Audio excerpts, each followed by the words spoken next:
जय जगन्नाथ आसतु भक्त बंधु शुणा श्रीमद् भागवतर एकादश स्कंदर आमर चतुर्थ अध्याय आसतु शुणा केते बढ़िया सुंदर कथा। देह इंद्रिय क्रिया शक्ति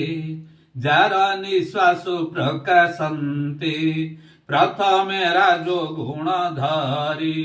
विधाता रूपे सृष्टि करी पाड़ई यज्ञपति कूपे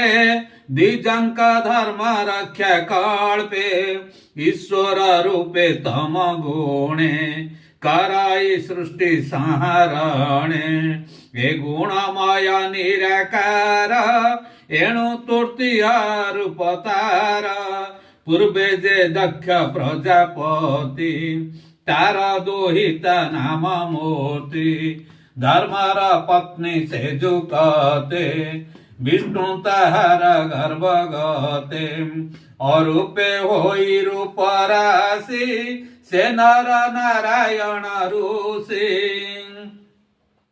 तपरधि घोर बने बसिले बदरिकाश्रमे कल्पे पर्यंत तप करी मन पवन हृदय धरी देखी ताहांका तप गोर स्वर्गे कंपई सुनासिर भय चिंताई पुरंदर निश्चय घेनिब मोर पुर मो पद घेनी बये बळे हेमंत भाड़ी सेवी कळे विचारी देवांक संगते तप समाधि भग्न अर्थे उपाय कला सचिपति तेणु स्वभावे मंदमती कंदर पेराई पुरंदर बोईला चल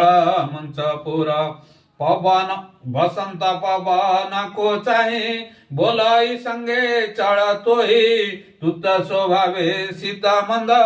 घेनिण अपसर वृंद गोविंद गोविंद गोविंद